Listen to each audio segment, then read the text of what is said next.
What do most people get wrong about empathy? That's a very good question. So I think people tend to mix up empathy with sympathy, right? So they'll think, oh, that happened to you. That really sucks. And they'll kind of feel bad for you. And that's not super helpful, right? Because no one wants to be pitied. Empathy is meant to connect us and bring us together, whereas sympathy tends to drive people apart. So with empathy, it's all about trying to connect to what the person is feeling and meeting them where they are. So it's not pity, it's not trying to fix things, it's just feeling with someone. So it's a starting point. It's not the end point, it's a starting point to building relationship. I think that's the thing that people tend to get wrong. So it's just the beginning. It's just like the piece at the start. And then, so what's the rest then? Right? Because empathy is this thing I must show up as always having, right? Otherwise, I'm a bad person or something. I don't know. Well, it's not about being a bad person. It's about so empathy is something I think everyone should work on developing, and there's lots of great writers who talk about empathy that you can read about. So Brené Brown has written on empathy. Simon Sinek, like lots of all of my favorite authors. Right? Rachel, you're just listing my favorite authors. And I think it's a useful practice for everyone, but for leaders, it's indispensable, right? Because as a leader, you want to command authority and you want people to follow you so that you can build something great, right? And you want to bring the best out of your people. The best way to do that is to have empathy, to connect with people, and that's the start of the journey. And then it allows you to build a strong enough relationship that you can build on that. You're describing a change in habit, a change in perspective. Because the way I phrased it sounds draining is because it sounds active. I must go around thinking about this and that and all the time. And actually, if it's the default state, right? Habits don't drain us for a reason. You don't have to think about them. It's just do it. So you're describing a default state. Okay, so now walk me through how I build this default state. Yeah, okay, we'll do that. So I definitely agree with everything you said. It shouldn't be draining because I talk about how to be an empathetic leader, right? Not how to do empathy. It's not something you do. It's kind of, it becomes someone you are. So the first thing is actually giving yourself compassion, because we can't meet others with compassion and empathy if we haven't given ourselves compassion first. So thinking about, your own state, I definitely recommend that people have a morning routine. And within that routine, they have some space for reflecting on how they feel so they can be self-aware.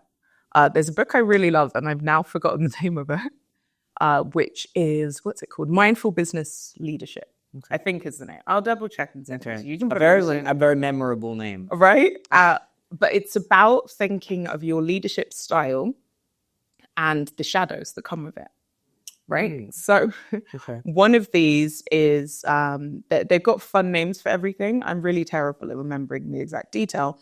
But one of them is someone who comes in and they're very commanding. They drive everyone forward. I have a hurry up driver, so this one resonates with me. I'm like, we're going ahead. We're going to close the deal. We're going to get this done. We're going to, launch a new product. Lots of energy. But the shadow side of that, which is all very good. It means you get things done. You close deals. You create forward motion. The shadow side, I remember the name of, it's the bulldozer. Ah, that sounds right. Yeah. And it's very much like, if you're not moving with me, I'm going to keep moving. So I'm going to flatten you on the way. Is this like the 6 leadership styles? Maybe. Stuff? I haven't come across that. I'm going to forget some of them, but like coaching leadership versus commanding leadership versus, and there's like 6 of them. And you can be multiple at once as well. You can be fluid and move between. Yeah. People tend to have a default state, like you said, they go into. It covers lots of things like that. So there's lots of overlap. But what I'd say is understanding your style is super important. So for me, I'm someone who, I've got 4 kids and typically pretty maternal and caring in terms of just the way I am outside of work and in work. And I was horrified to see I'm a bulldozer. And I had to stop and think, because generally, like, I'm quite kind to people. People quite like working with me. I get positive feedback. People who've left my companies or places where I've worked with them, we tend to keep in touch. Like, relationships are a strength of mine.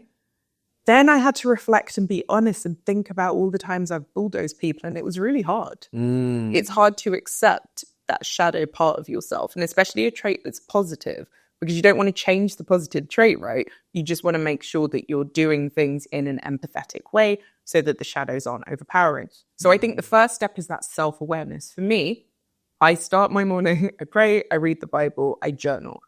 I do a bit of exercise. I need to do those things. And when I pray and when I journal, I'm reflecting on what I need, how I'm feeling. I'm being honest with that, which means I can show up authentically. And there's no strange subconscious drivers or like feeling insecure and trying to prove myself through being really hardline, which is exactly how I was about 10 years ago, right? When I first launched my business, it was, I have to be this way. I have to prove myself. No one believes in me. Being an underestimated founder, that's so common. But actually now I've worked with hundreds of entrepreneurs. I've worked with executives at, various big corporations. And these feelings are just human nature, right? They apply to all of us. Some people might be aware of them. If you're from a marginalized group, it's a little bit more obvious. But for all of us, there are difficult feelings that we have to face. If we don't face them, they're going to show up in our leadership and in our management. So it's better to face them, deal with your stuff, get a coach, get a therapist if you need to. I found group coaching to be really helpful for execs as well. And once you do those things, it will help you naturally to be more empathetic. The next thing is read the coaching habit, right? And then pick a few questions that fit with who you authentically are and lead with those questions. So one of the questions that I really love, I can't remember if it's from the coaching habit, but in my one-to-ones, I'd say, okay, what are we working on at the moment? How can I help? And just leave it open-ended, be comfortable with awkward silences and let people speak. So I know I've given you a whole bunch of stuff there. You can tell I've probably been thinking about these things for a while. The big thing is have self-awareness, have self-compassion, and that will help you to show up with empathy. Are you familiar with the ostrich metaphor? No. And make it sound more deep than it is. So when an ostrich is scared for its life, they bury their heads in the sand.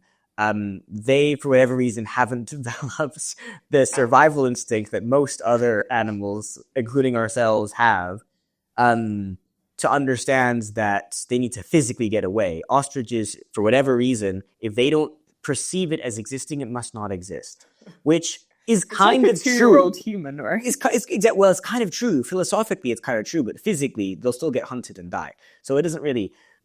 But we act like that ourselves. We act as though when something doesn't exist, or when we don't see it and pretend it's not there, it won't exist.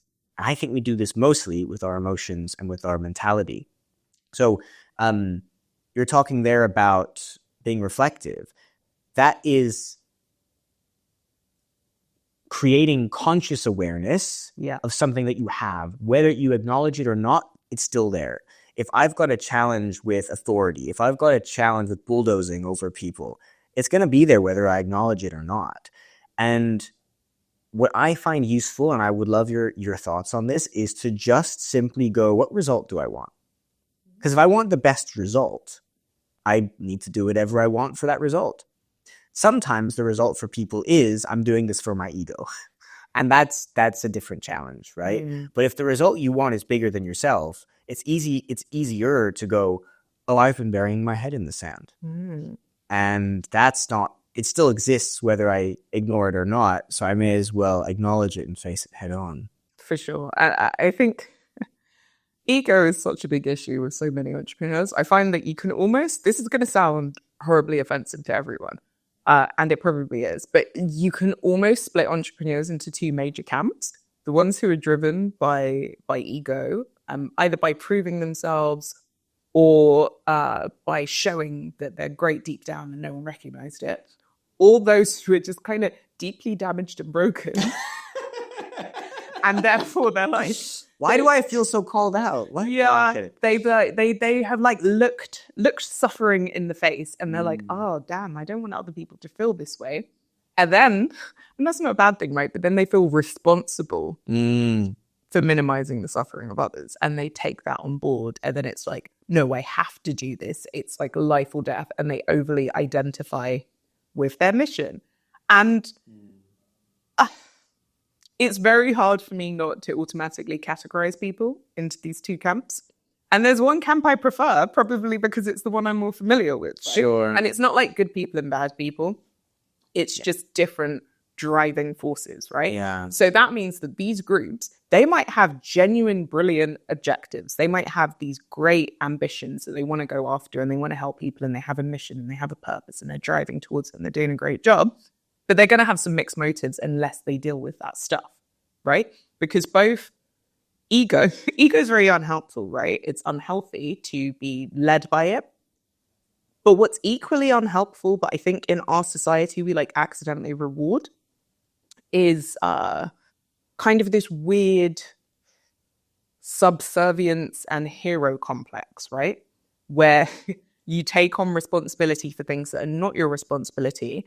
And then rather than like, okay, I'm going to help with this. If my help isn't wanted, fine. It's like, no, I need to help you with this. If you don't want my help, I have to show you that you need my help. But we reward it in our society because we see it as, oh, they're a helper, they're a great person. And actually it can be unhelpful and unhealthy, both for that person who is, making themselves subservient and overly giving when maybe they need to chill. Yeah. And for the person who's being helped and maybe feels a bit helpless, right? And feels like, oh, I can't do this for myself because you have to help me with this. Yeah. I'm sure you've noticed this coaching and consulting and helping other founders. People like us who are in a position of supporting other people to accelerate their journey of development. That's, therapists, coaches, spiritual leaders, and, all of the above and lots more. We have a huge responsibility on our shoulders. This is how I've come to see it, because not just because we're there to help or not, because you can give someone something they aren't ready for and damage them or hurt them or be unhelpful when you're trying to be helpful. So what you just described is really interesting, because to go around with this mindset that is praised by society of, well, you tried to help. Did it get a better result? Did it confuse or hurt or overwhelm the other person? Also, did they invite that help? Did they want that Right. help? Genuinely? Yeah. Right? And there's a big difference between helping someone with an attitude of, I want to help, Mm-hmm. where you will be open to them being receptive or not being receptive, and I need to help. Where it's like, take this gift and give me. The gift might be good, right? But we shouldn't be forcing gifts on people. One of the first things I learned when I learned coaching, they taught us like 10 rules of coaching or whatever. One of them which was framed as like a moral attitude, was you cannot coach someone who has not asked for it. In other words, you can't help someone who hasn't asked for help. Yes. Now, it's framed morally. The interesting layer that I've noticed, that I'm sure you've noticed in business, because it's exactly the same in business, we're talking about the psychology of people, is people don't respect it if they haven't asked for it. They don't take it on board. I'm not listening to you. And sometimes they resent it. Even. Exactly. So there's a resistance. Like, I'm trying to help you, and you're giving me attitude and pushback, but actually, did they ask for that help? Yeah. So that becomes the challenge, right? And then, so is that constructive either? So you've kind of outlined these two people, these two theoretical groups, but they both sound unhelpful. In a needlessly offensive way, I have to admit, I didn't sleep much last night because one of my kids was sick. There we go. Can I outline what I have found to be a more helpful, constructive two groups? Yes. Do it with more empathy than I did. Because I'm not modeling my thing. Okay. So Stephen Bartlett had this concept of driven or dragged. Now, what you're describing, you're saying kind of you're driven by one of these two things. I would call both of those dragged. Yes, I hear that. So you're not aware of the thing that is compelling you. Yeah.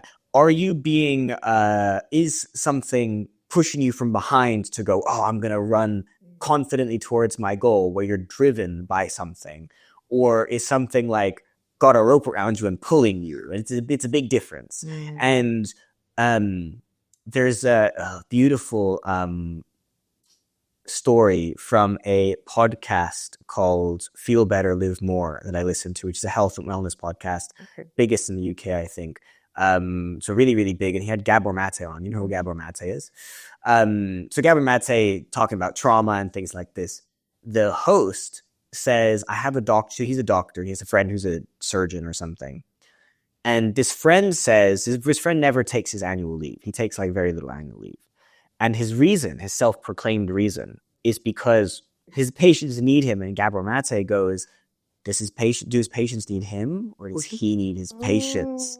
And so if it's really that you're the one who needs the validation that you are enough, that you're helping people, I'd argue you're probably being dragged by something, whether that's a need for approval or some other unhelpful survival emotion that's telling you you're not good enough. And if that's the state you're in, maybe that's a warning sign of, oh, I need to work on either letting that go or moving towards being more driven, or both.